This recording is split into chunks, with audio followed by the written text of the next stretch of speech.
Hi everyone, this is Vidisha and welcome back to my channel. So in this video we are going to study about shock therapy, right? So this is part number 2 of end of bipolarity जो आपकी class 12th pol science का first chapter है, ठीक है।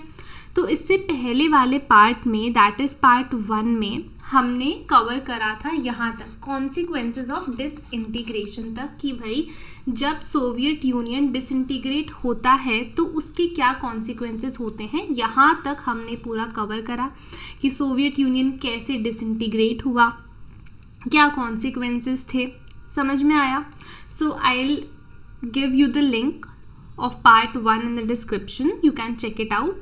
So let's start with shock therapy in post communist regimes. अब सबसे पहले हम समझते हैं पोस्ट कम्युनिस्ट का यहाँ पे कि क्या मतलब है, ठीक है। So shock therapy in post communist regimes. देखो कम्युनिज्म को कौन सपोर्ट करता था, यूएस या यूएसएसआर। तो यूएसएसआर है ना, सोवियत यूनियन में कम्युनिज्म फॉलो किया जाता था, कम्युनिस्ट रेजिम था, है ना। तो जब ये सोवियत यूनियन यूएसएसआर डिसइंटीग्रेट हो जाता है तो यहाँ से जो इंडिपेंडेंट कंट्रीज़ निकलती हैं, रिपब्लिक्स निकलते हैं यूएसएसआर से लिबरेट होके, इंडिपेंडेंट होके, उन्हें कहा जाता है post communist regimes. That is communism जब उनमें होता था, कम्युनिज्म जब प्रैक्टिस किया जाता था, उसके बाद जब वो नए इंडिपेंडेंट स्टेट्स बने, इंडिपेंडेंट कंट्रीज़ बनी, ठीक है, उन्हें बोला गया है पोस्ट कम्युनिस्ट रेजिम्स। अब ये पोस्ट कम्युनिस्ट रेजिम्स में शॉक थेरेपी क्या है, तो ये समझो। अब जब सोवियत यूनियन डिसइंटीग्रेट होता है तो कम्युनिस्ट रेजिम्स को क्या करा जा रहा था, इनको यहाँ पे ट्रांजिशन किया जा रहा था कम्युनिस्ट से कैपिटलिस्ट स्टेट पे। दैट इज़ अब यहाँ कैपिटलिज्म आएगा। सो यही जो ट्रांजिशन हो रहा है अथॉरिटेरियन सोशलिस्ट सिस्टम से डेमोक्रेटिक कैपिटलिस्ट सिस्टम में। पहले सोवियत यूनियन में क्या था, अथॉरिटेरियन गवर्नमेंट थी, सोशलिज्म था, है ना, वन पार्टी सिस्टम था। अब काय में ट्रांजिशन कर रहे हैं, कौन सी गवर्नमेंट आ रही है भाई, डेमोक्रेटिक है और कैपिटलिस्ट सिस्टम है। इकोनॉमी कैसे यहाँ पे सेटअप करी जाएगी, कैपिटलिज्म के आइडल्स पर, राइट। तो ये जो ट्रांजिशन है in countries like Russia, central Asia, eastern Europe, इन एरिया में जो ये ट्रांजिशन हो रहा है socialism to democracy and communism to capitalism, इसी ट्रांजिशन को बोला गया शॉक थेरेपी, ठीक है। And this transition was influenced by World Bank and IMF, that is International Monetary Fund. यहाँ तक समझ में आया। ये जो ट्रांजिशन है इसको शॉक थेरेपी बोला गया। शॉक थेरेपी क्यों बोला गया, हम जब फीचर्स देखेंगे ना तो हमें पता लगेगा। शॉक थेरेपी के जो हम कॉन्सिक्वेंसेस देखेंगे कि भाई क्या चीज़ों से इन कंट्रीज़ को, इन रेजिम्स को डील करना पड़ रहा था रिपब्लिक्स को, तब हमें समझ में आएगा शॉक थेरेपी क्यों बोला गया है। So let us start with the features of shock therapy, जो कि यहाँ से आपकी बुक में स्टार्ट है, ठीक है। तो क्या क्या फीचर्स थे शॉक थेरेपी के, तो सबसे पहली चीज़ total shift to capitalist economy, बिल्कुल कंप्लीट शिफ्ट, बिल्कुल भी अब यहाँ कम्युनिस्ट रेजिम, कम्युनिस्ट आइडल्स नहीं रहेंगे, पूरी तरह से कैपिटलिस्ट स्टेट्स बनाई जाएंगी। First, second will be your private ownership. जहाँ सोशलिज्म प्रैक्टिस होता था भाई स्टेट ओनरशिप होती थी, अब यहाँ पे प्राइवेट ओनरशिप आएंगी, जो प्राइवेट इंडिविजुअल्स होंगे, प्राइवेट कंपनीज होंगी, अब वो यहाँ पे कंपनीज एंड इंडस्ट्रीज ओन करेंगी। थर्ड पॉइंट आता है privatisation of state assets and corporate ownership patterns. Exactly अब यहाँ क्या हो रहा है भाई, जो कैपिटल स्टेट के पास थी, जो रिसोर्सेज स्टेट कंट्रोल कर रही थी, उसका भी प्राइवेटाइजेशन हो रहा था। अब वो भी प्राइवेट कंपनीज को, प्राइवेट इंडिविजुअल्स को सेल हो रहा था। इवन फार्मिंग में भी जहाँ कलेक्टिव फार्मिंग प्रैक्टिस होती थी, यहाँ प्राइवेट फार्मिंग प्रैक्टिस हो रही है, तो फार्मिंग में भी प्राइवेटाइजेशन आ रहा है, कैपिटलिज्म आ रहा है। Fifth point will be your development. भाई डेवलपमेंट का सबसे इम्पॉर्टेंट बेस यहाँ ट्रेड बन गया था कि जितनी ज़्यादा आप ट्रेड में पार्ट लेंगे, जितना ज़्यादा आप ट्रेड करेंगे, दैट इज़ उतना ज़्यादा आप डेवलपमेंट करेंगे। इसीलिए फ्री ट्रेड एक बहुत इम्पॉर्टेंट पार्ट है, बहुत इम्पॉर्टेंट फीचर है शॉक थेरेपी का। तो यहाँ पे फ्री ट्रेड अब यहाँ स्टार्ट हुई थी कि भाई ट्रेडिंग पे कोई रेस्ट्रिक्शंस नहीं रहेंगे। समझ में आया। 7th पॉइंट होगा कि मेन इंजन्स ऑफ चेंज। अब ये जो कम्युनिज्म से, कम्युनिस्ट से ये जो कैपिटलिज्म में ट्रांजिशन हो रहा है, इसके मेन इंजन्स ऑफ चेंज थे free trade regime and foreign direct investment.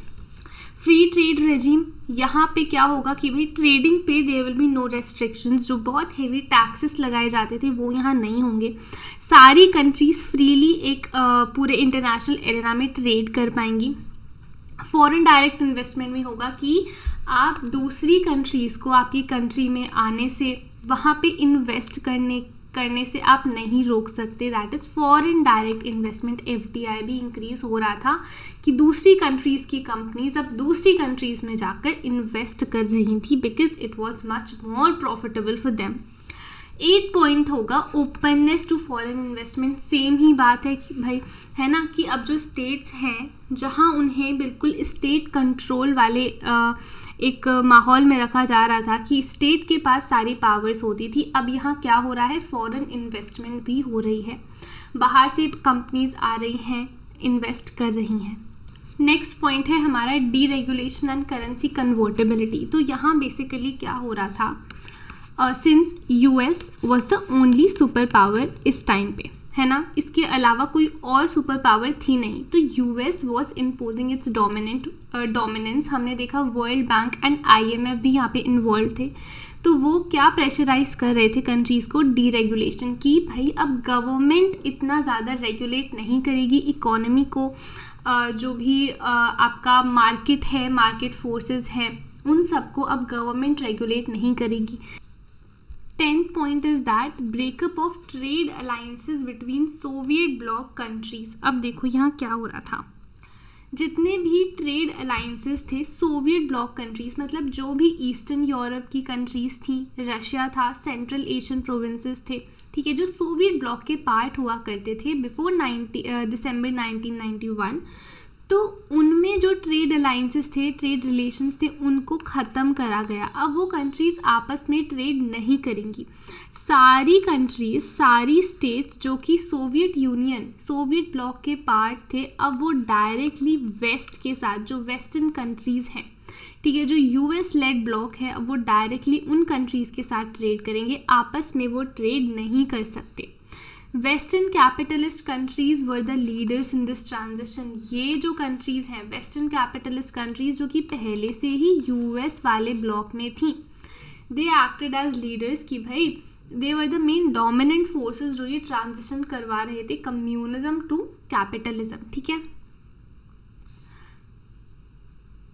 Now our 12th point is that absorbed into western economic system। अब क्या हो रहा था, ये जितनी भी सोवियत ब्लॉक की कंट्रीज थी, now they were absorbed into this western economic system। उनका जो इकोनॉमिक सिस्टम था, जहाँ पे सोशलिज्म था, कम्युनिस्ट गवर्नमेंट थी, वो बिल्कुल ख़त्म हो चुका था। वो पूरा जो वेस्टर्न इकोनॉमिक सिस्टम है कैपिटलिज्म वाला, अब वो कम्प्लीटली वो अडॉप्ट कर चुके थे, ठीक है। So these were few features of shock therapy. समझ में आया।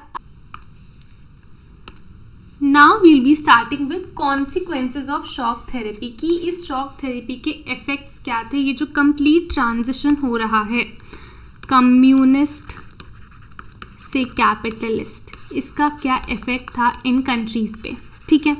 अब देखो हो क्या रहा था, हम इसी ना 3 हेडिंग्स में डिवाइड कर लेंगे इस टॉपिक को, economic consequences, social consequences and political consequences. तो यहाँ से आपका इकोनॉमिक कॉन्सिक्वेंसेस शुरू होता है, ठीक है, ये पूरा इकोनॉमिक है। उसके बाद यहाँ से आपका सोशल कॉन्सिक्वेंसेस शुरू होता है, नेक्स्ट पेज पे है political. So let's start with economic consequences. अब देखो जो शॉक थेरेपी अब यहाँ हुई है, ये जो कंप्लीट ट्रांजिशन हुआ है इकोनॉमीज़ का, It did not lead people into the promised utopia of mass consumption, ठीक है। जो लोगों ने एक्सपेक्ट किया किया था ना कि हमारी इकोनॉमी किस तरह से डेवलप होगी ड्यू टू कैपिटलिज्म। जैसा जब वो सोवियत ब्लॉक में थे तो उन्हें क्या पता लगा कि भाई जो वेस्टर्न कैपिटलिस्ट कंट्रीज़ हैं वो तो बहुत डेवलपमेंट कर रही हैं, तो सेम चीज़ उन्होंने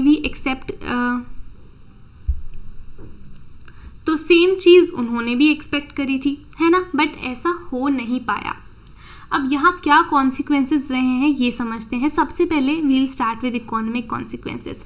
रशिया में स्पेशली जो स्टेट कंट्रोल इंडस्ट्रियल कॉम्प्लेक्स थे, जिन्हें स्टेट कंट्रोल करती थी, स्टेट मैनेज करती थी, दे कोलैप्स्ड। क्यों? Because 90% of its industries were sold to private owners. ये जो इंडस्ट्रीज जो पहले स्टेट के अंडर आया करती थी, अब ये प्राइवेट कंपनीज को, प्राइवेट ओनर्स को सेल करी जा रही थी, ठीक है। मोर ओवर अब जो रिस्ट्रक्चरिंग हो रही है, नई इकॉनमी बन रही है, इसमें स्टेट का इन्वॉल्वमेंट था ही नहीं, सिर्फ और सिर्फ मार्केट फोर्सेस का इन्वॉल्वमेंट था। मार्केट फोर्सेस से ये रिस्ट्रक्चरिंग डिसाइड की जा रही थी। ये जो सेल हो रही है ना, इसे बोला गया largest garage sale in the history. ऐसा क्यों? बिकॉज इस टाइम पे जो काफ़ी वैल्यूएबल इंडस्ट्रीज थी ना, मतलब जिनकी काफ़ी हाई वैल्यू थी, उन्हें बहुत ही अंडर वैल्यूड प्राइसेस पे सेल किया जा रहा था, ठीक है। क्यों? क्योंकि यहाँ पे उनका सिर्फ एक ही मोटिव था कि भाई जो स्टेट कंट्रोल इंडस्ट्रीज हैं उनको हमें प्राइवेटाइजेशन करना है, उनका प्राइवेट ओनर्स को बेचना है। यहाँ पे इस सेल में सारे सिटीजन्स को वाउचर्स दिए गए पार्टिसिपेट करने के लिए, बट इस टाइम पे लोगों के पास सेविंग्स नहीं थी, ठीक है। लोग पॉवर्टी से यहाँ पे डील कर रहे थे, यहाँ पे जूझ रहे थे, तो लोगों ने क्या करा, ये जो वाउचर्स थे they sold them in the black market. इसके साथ साथ रूबल जो कि रशिया की करेंसी है, वो भी, उसकी भी वैल्यू बहुत ज़्यादा गिर गई। अपार्ट फ्रॉम दिस इन्फ्लेशन बहुत ज़्यादा हाई था, लोगों की सेविंग्स धीरे धीरे बिल्कुल ख़त्म होती जा रही थी। कलेक्टिव फार्मिंग सिस्टम को हटा दिया गया था, जिसकी वजह से फूड इनसिक्योरिटी आई, फूड सिक्योरिटी बिल्कुल भी नहीं थी, ठीक है। और यहाँ पे इसकी वजह से क्या हो रहा है, जब फूड इनसिक्योरिटी है तो फूड सिक्योरिटी नहीं है, फूड का प्रोडक्शन नहीं है, अब क्या करना पड़ेगा भाई, बाहर से इंपोर्ट करना पड़ेगा। रशिया की जीडीपी अगर हम कंपेयर करते हैं 1999 और 1989 की, तो 1989 की कंपैरेटिवली ज़्यादा है। बल्कि लोगों ने एक्सपेक्ट करा था कि अगर हम कैपिटलिज्म अडॉप्ट करेंगे तो हमारी जीडीपी ग्रो होगी। ओल्ड ट्रेडिंग स्ट्रक्चर, जो पुराना ट्रेडिंग स्ट्रक्चर था भाई, वो भी पूरा कोलैप्स हो चुका था। जैसा हमने देखा कि सोवियत ब्लॉक की जो कंट्रीज़ थी उनके बीच में अब कोई ट्रेडिंग अलायंस नहीं था, वो डायरेक्टली जो वेस्टर्न कैपिटलिस्ट कंट्रीज़ हैं उनके साथ ट्रेड करेंगी। समझ में आया यहाँ तक? अब मैं बताती हूँ आपको सोशल कॉन्सिक्वेंसेस, ठीक है। ये वाला आपका पार्ट है सोशल कॉन्सिक्वेंसेस का। अब हुआ क्या, जैसा हमने देखा कि पहले जो सोवियत गवर्नमेंट थी वो लोगों को एक minimum standard of living ensure करती थी, बट यहाँ पे क्या हुआ, जो ओल्ड सिस्टम था ना सोशल वेलफेयर का, वो डिस्ट्रॉय कर दिया गया। पुरानी गवर्नमेंट तो सब्सिडीज़ भी देती थी, अब यहाँ पे सब्सिडीज़ भी नहीं रही, दे वर ऑल्सो विड्रॉन, जिसकी वजह से लोग, अब यहाँ पे क्या, पॉवर्टी बढ़ रही थी। Middle class were push to the periphery, और जो एकेडमिक एंड इंटेलेक्चुअल क्लासेस थे ना, दे डिसइंटीग्रेटेड, भाई वो भी बिल्कुल उनके लिए भी कोई अपॉर्चुनिटीज़ नहीं बची थी अपनी कंट्रीज़ में, और दे माइग्रेटेड, ठीक है, दूसरी कंट्रीज़ में जाकर अब वो रहने लगे, दूसरी कंट्रीज़ में सेटल हुए। अब ये प्राइवेटाइजेशन जो हो रहा है, कंट्री सेल करी जा रही है प्राइवेट ओनर्स को, इसकी वजह से आती है डिस्पैरिटीज़, इकोनॉमिक डिस्पैरिटीज़ मतलब कुछ लोग बहुत रिच होते जा रहे हैं, कुछ लोग गरीब ही होते जा रहे हैं। जैसे कि हमने रशिया में हम देख सकते हैं difference between rich and poor, disparities between rich and poor, rich और रिच हो रहे हैं, पुअर और पुअर होते जा रहे हैं, ठीक है। Now let's move towards political consequences. अब देखो पॉलिटिकल कॉन्सिक्वेंसेस आपका नेक्स्ट पेज पे, ये सोशल ख़त्म हो गया। नाउ यहाँ से हम पढ़ेंगे पॉलिटिकल कॉन्सिक्वेंसेस के बारे में, ठीक है। अब पॉलिटिकल कॉन्सिक्वेंसेस में क्या क्या आता है, सबसे पहली चीज़, जितना ज़्यादा ध्यान इकोनॉमी को बनाने में दिया गया, इकोनॉमी को रीस्ट्रक्चर करने में दिया गया, उतना ध्यान डेमोक्रेटिक इंस्टीट्यूशंस को कंस्ट्रक्ट करने में नहीं दिया गया। यहाँ पे प्रॉपर अटेंशन इन्हें नहीं मिली। कॉन्स्टिट्यूशंस वर ड्राफ्टेड इन अ हरी, कॉन्स्टिट्यूशन को अच्छे से बैठ के भाई कमेटी वगैरह जैसे आराम से कॉन्स्टिट्यूशन को ड्राफ्ट करना होता है वो इन्होंने नहीं करा। कॉन्स्टिट्यूशन बहुत जल्दी जल्दी में बनाया। ये जो स्टेट्स हैं ना, अब यहाँ क्या हुआ, प्रेसिडेंट को बहुत ज़्यादा पावर मिल गई और जो इलेक्टेड पार्लियामेंट थे, जिन एमपीज़ को, जिन मिनिस्टर्स को हम बोल सकते हैं, मेंबर्स को लोग चूज़ करते थे पार्लियामेंट में, वहाँ क्या हुआ, इट बिकेम वीक। उनका कोई से नहीं था गवर्नमेंट में, ठीक है। जिन लोगों को सिटीजन्स ने चूज़ करा है उनका ही कोई वहाँ डिसीजन नहीं है, बिकॉज प्रेसिडेंट के पास बहुत पावर थी। सेंट्रल एशिया की ऐसी 2 कंट्रीज़ हैं, तुर्कमेनिस्तान और उज़्बेकिस्तान। यहाँ पे क्या हुआ था, तुर्कमेनिस्तान और उज़्बेकिस्तान में यहाँ के प्रेसिडेंट्स इतने ज़्यादा अथॉरिटेटिव थे कि पहले उन्होंने अपने आप को 10 ईयर्स के लिए इलेक्ट करा और फिर एक्सटेंड कर दिया फॉर अनदर 10 ईयर्स, ठीक है। और ये प्रेसिडेंट्स ऐसे थे कि यहाँ पे नो ऑपोजिशन वॉज अलाउड। अगर कोई इनके अगेंस्ट बोलता था तो उसके अगेंस्ट फिर स्ट्रिक्ट एक्शन लिया जाता था। मोरओवर जुडिशरी, जो कि डेफिनेटली इंडिपेंडेंट होनी चाहिए, यहाँ पे जुडिशरी भी इंडिपेंडेंट नहीं थी, राइट। जुडिशरी भी यहाँ पे गवर्नमेंट के कंट्रोल में आती थी। अब हम बात करेंगे रिवाइविंग इकोनॉमीज़। तो ये वाला जो पैराग्राफ आपका आता है, यहाँ हमें ये पता चलता है कि 2000 से क्या हुआ, इन इकोनॉमीज़ ने धीरे धीरे अपने आप को रिवाइव करना स्टार्ट करा, पर्टिकुलरली रशिया। कैसे? So from 2000 post communist economies specially Russia began reviving, अपनी इकोनॉमीज़ को फिर से रिबिल्ड करना इन्होंने स्टार्ट करा। कैसे? पहली चीज़, export of natural resources like oil, natural gas and minerals, इन सबको एक्सपोर्ट करना शुरू करा, ठीक है। तो यहाँ पे काफ़ी बड़ी इनकम जनरेट होती थी, यहाँ पे रिसोर्सेज आते थे। फिर आता है major oil and gas producers. Central Asia अगर आप देखेंगे तो यहाँ पे है ये कंट्रीज़, 5 कंट्रीज़ हैं। These are the major oil and gas producers, जो कि गैस एंड ऑयल ट्रांसपोर्ट करती हैं, एक्सपोर्ट करती हैं ऑल ओवर द वर्ल्ड, ठीक है। ज़्यादातर कंट्रीज़ में कौन कौन सी कंट्रीज़ आती हैं, तो यहाँ देखो Azerbaijan, Kazakhstan, Turkmenistan, Russia and Uzbekistan, ठीक है। इसके अलावा जो और दूसरी कंट्रीज़ थी उन्होंने अर्न करा ऑयल पाइपलाइन से। तो हुआ क्या कि ये तो ऑयल एंड गैस प्रोड्यूसर्स हैं ही। अब क्या होता था, जब ऑयल गैस दूसरी कंट्रीज़ में जाता था तो बीच में जो कंट्रीज़ पड़ती थी ना, वहाँ से ऑयल पाइपलाइंस पास होती थी। So they used to put on tax on these pipelines, तो वहाँ से उनकी इनकम जनरेट होती थी और थोड़ी बहुत यहाँ पे इन कंट्रीज़ में मैन्युफैक्चरिंग भी स्टार्ट हो गई थी, ठीक है। सो इस तरह से थोड़ा थोड़ा रिवाइवल हो रहा है इकोनॉमीज़ का। Now our next topic is tensions and conflicts. यहाँ पे हम देखेंगे कि जो फॉर्मर सोवियत रिपब्लिक्स थे ना, फॉर्मर सोवियत रिपब्लिक्स मतलब वो रिपब्लिक्स, वो स्टेट्स जो पहले सोवियत यूनियन के अंडर थी, यूएसएसआर के अंडर थे, ठीक है, उनमें किस तरह के कन्फ्लिक्ट्स हो रहे थे। तो यहाँ पे बिल्कुल पॉइंट वाइज समझाया है, बहुत इजी तरीके से इजीली समझ में आ जाएगा, ठीक है। तो सबसे पहले यहाँ पे देखो, चेचनिया एंड दागिस्तान, ये 2 ऐसे रिपब्लिक्स हैं, ऐसे 2 स्टेट्स हैं जहाँ पे सेसेशनिस्ट मूवमेंट हुई थी।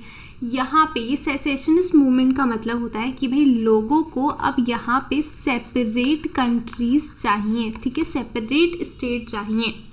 समझ में आया? बिल्कुल, जो पर्टिकुलर कंट्री में वो रह रहे हैं वहाँ से अलग होना है और उस एरिया के लिए एक सेपरेट स्टेट यहाँ पे बनाना है। जैसे कि अगर हम इंडिया में भी बात करें ना, तो नॉर्थ ईस्ट में देखा होगा, वहाँ पे अगर आपने इंडिया वाली बुक पढ़ी है आपकी, इंडियन पॉलिटिक्स सिंस इंडिपेंडेंस, तो वहाँ भी सेसेशनिस्ट मूवमेंट हुई थी, राइट।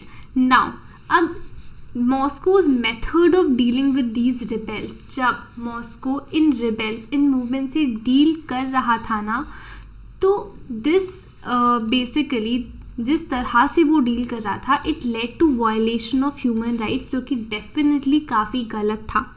तजिकिस्तान में सिविल वॉर चला 10 साल तक, 2001 तक, ठीक है, 10 साल तक वहाँ सिविल वॉर चला था। And it had to face many sectarian conflict. Sectarian मतलब अलग अलग सेक्ट्स बन जाते हैं काफ़ी सारे बेसिस पर. ठीक है, सेक्टेरियन कन्फ्लिक्ट मतलब कि भाई एक ग्रुप ऑफ पीपल है, एक सेक्ट है, ये दूसरा सेक्ट है, उनके बीच में कन्फ्लिक्ट्स हो रहे हैं. फिर हम बात करेंगे Azerbaijan. Azerbaijan province of Nagorno Karabakh. यहाँ पे क्या होता है, जो लोकल अर्मेनियंस थे ना, they wanted to secede and join Armenia. तो अज़रबैजान में जो लोकल अर्मेनियंस रह रहे थे, अब यहाँ से निकल के वो अर्मेनिया में जाना चाहते थे. जॉर्जिया, ये एक ऐसा एरिया है, ऐसा स्टेट है जहाँ पे रेज होती है डिमांड फॉर इंडिपेंडेंस, और इसीलिए यहाँ होता है सिविल वॉर. इंडिपेंडेंस, तो लोगों को क्या चाहिए, सोवेरेनिटी चाहिए, इंडिपेंडेंस चाहिए, right. Now there are movement against existing regimes in Georgia, Ukraine, Georgia and Kyrgyzstan. यहाँ पे देखो क्या हो रहा है, जो एग्जिस्टिंग रेजिम्स, जो गवर्नमेंट है, उसके अगेंस्ट यहाँ पे मूवमेंट हो रही है, उसके अगेंस्ट प्रोटेस्ट हो रहे हैं. ठीक है, उसके बाद क्या है, आता है सेंट्रल एशिया. सेंट्रल एशिया में ना there is competition between outside powers and oil companies. हमें पता है कि सेंट्रल एशिया बहुत इम्पॉर्टेंट ऑयल प्रोड्यूसर है, मेजर ऑयल प्रोड्यूसिंग एरिया है ना. तो यहाँ पे यही कंपटीशन रहता है आउटसाइड पावर्स के बीच में और ऑयल कंपनीज के बीच में, बिकॉज सबको वहाँ के जो रिसोर्सेज हैं वो एक्सेस करने हैं. नाउ चेकोस्लोवाकिया, यहाँ पे क्या होता है, यहाँ पे बेसिकली बहुत वायलेंट कन्फ्लिक्ट नहीं हुआ. This area it peacefully split into Czechs and Slovaks. तो ये दो जो हम बोल सकते हैं दो ग्रुप्स के, दो सेक्ट्स के लोग हैं, इनके बीच में ये रिपब्लिक पीसफुली यहाँ पे स्प्लिट हो गया, पीसफुली डिवाइड हो गया, कोई वायलेंट कन्फ्लिक्ट नहीं हुआ एज सच. अब देखो जो बाल्कन रिपब्लिक्स हैं यूगोस्लाविया के, 1991 में यहाँ क्या होता है, ये डिवाइड हो जाता है, स्प्लिट हो जाता है among Croatia, Slovenia, Bosnia and Herzegovina. ठीक है, यहाँ देखो एथनिक सर्ब्स, ये स्प्लिट तो हो गया, बट हुआ क्या, जो एथनिक सर्ब्स थे they oppose this and there were conflicts between non-Serbs Bosnians, among non-Serbs Bosnians. ठीक है, तो यहाँ पे आप देखो एथनिक कन्फ्लिक्ट्स हमें देखने को मिल रहे हैं एथनिसिटी के बेसिस पे, राइट. अब ये जब कन्फ्लिक्ट्स हो रहे हैं तो यहाँ पे फिर होता है नेटो इंटरवेंशन और उसके बाद होता है बॉम्बिंग ऑफ यूगोस्लाविया. तो ये दो मेन इंसिडेंट्स होते हैं एंड इसके बाद these two incidents were followed by inter ethnic civil war, और अल्टीमेटली सिविल वॉर होता है इन दिस पर्टिकुलर रीजन. समझ में आया. तो इसके बाद नेटो इंटरवेंशन क्या था, मतलब हम यहाँ देख सकते हैं कि यूएस की तरफ से है, because NATO was formed by US, है ना. और बॉम्बिंग ऑफ यूगोस्लाविया, तो आप देखो किस तरह से वॉयलेंट कन्फ्लिक्ट्स यहाँ पे हो रहे हैं और ultimately civil war took place. Clear है. अब आते हैं हम India and post communist countries. जो पोस्ट कम्युनिस्ट कंट्रीज मतलब जब यूएसएसआर डिसइंटीग्रेट हुआ तो उसके बाद जो कंट्रीज इंडिपेंडेंट हुई वो है पोस्ट कम्युनिस्ट कंट्रीज. सारी पोस्ट कम्युनिस्ट कंट्रीज़ के साथ इंडिया के ठीक रिलेशंस हैं, गुड रिलेशंस हैं, बट सबसे स्ट्रॉन्ग रिलेशंस हैं इंडिया और रशिया के. ठीक है, और ये जो इंडिया और रशिया के रिलेशंस हैं ना, ये बहुत इंपॉर्टेंट है इंडियाज़ फॉरेन पॉलिसी के लिए. कैसे ये बेनिफिट करते हैं, ये इंडिया और ये रशिया का रिलेशन कैसे बेनिफिट करता है इंडिया को, ये हम आगे आने वाली नोट्स में देखेंगे. ठीक है, अब इन दोनों के बीच में स्ट्रॉन्ग रिलेशंस क्यों हैं, because these both countries they both share a vision of a multipolar world order. Multipolar world order में क्या है भाई कि कोई एक सिंगल पावर, जैसे इस टाइम पे कोल्ड वॉर जब ख़त्म हुआ तो US was the only super power, कि एज सच कोई एक सिंगल सुपर पावर नहीं रहेगी. There will be multiple powers, multiple countries जो सारे इश्यूज़ को डिस्कस करेंगे. ठीक है, नाउ ये जो मल्टीपोलर वर्ल्ड ऑर्डर की हम यहाँ पे बात कर रहे हैं, exactly what did it mean, क्या मतलब था यहाँ पे मल्टीपोलर वर्ल्ड से. तो आप यहाँ पे देखोगे ये पूरा आपको एक्सप्लेन कर रखा है कि मल्टीपोलर वर्ल्ड ऑर्डर का मतलब क्या है. सो देयर विल बी को एग्जिस्टेंस ऑफ सेवरल पावर्स. जैसा मैंने बताया, सिंगल पावर नहीं होगी, सेवरल पावर्स का काफ़ी सारी कंट्रीज होंगी. कलेक्टिव सिक्योरिटी है ना, greater regionalism, negotiated settlements of conflicts, independent foreign policy decision making will be by decision making by international organizations like United Nations. ठीक है, और यूनाइटेड नेशंस को और ज़्यादा इफेक्टिव और एफिशिएंट बनाने के लिए हमें उसको और डेमोक्रेटाइज करना पड़ेगा, एम्पावर करना पड़ेगा और स्ट्रेंथन करना पड़ेगा. ठीक है, सो आप देखो यहाँ कलेक्टिव सिक्योरिटी, सारे नेशंस मिलकर सिक्योरिटी इंश्योर करेंगे. ग्रेटर रीजनलिज्म, रीजन भाई अगर कोई पर्टिकुलर रीजन है उसकी यूनिटी, जैसे कि हम साउथ एशिया की बात कर सकते हैं. नेगोशिएटेड सेटलमेंट्स ऑफ कन्फ्लिक्ट्स, अगर कन्फ्लिक्ट्स हैं तो वहाँ पे वॉर की जगह हम नेगोशिएशंस करेंगे, डिस्कशंस करेंगे, डेलिबरेशंस करेंगे. ठीक है, इंडिपेंडेंट फॉरेन पॉलिसी की भी हर कंट्री इंडिपेंडेंट है अपनी खुद की फॉरेन पॉलिसी बनाने के लिए, कोई बाहर का इन्फ्लुएंस नहीं होना चाहिए. Moreover, more than 80 bilateral agreements were signed between India and Russia as a part of Indo-Russia Strategic Agreement of 2001. तो यहाँ पे हम देख सकते हैं दैट रिलेशनशिप काफ़ी ज़्यादा स्ट्रॉन्ग थी. अब हम बात करेंगे कि इंडिया को कैसे बेनिफिट्स होते हैं. सो इंडिया को बेनिफिट होते हैं रशिया से ऑन कश्मीर इशू. ठीक है, एनर्जी सप्लाईज में रशिया काफ़ी ज़्यादा हेल्प करता है. Moreover, information of international terrorism, जो कि एक बहुत इम्पॉर्टेंट पार्ट है, इम्पॉर्टेंट एरिया है जहाँ पे हम देख सकते हैं टेररिज्म, जो आजकल के टाइम में काफ़ी बड़ा इशू बना हुआ है. एक्सेस टू सेंट्रल एशिया है ना, तो रशिया इंडिया को हेल्प करता है टू एक्सेस सेंट्रल एशिया वाला जो रीजन है. ठीक है, उसके बाद रिलेशंस विद चाइना हमने देखा है भाई इंडिया चाइना के रिलेशंस बहुत अच्छे नहीं रहे हैं, तो कहीं ना कहीं Russia acts as a mediator between these two countries. India and Russia have collaborated on various scientific projects. Russia ने इंडिया को असिस्टेंस दी, हेल्प करी ड्यूरिंग ऑयल क्राइसिस. जब ऑयल क्राइसिस था ना, तो रशिया ने एक्सटेंड करी थी हेल्प करी इंडिया को ड्यूरिंग दिस टाइम.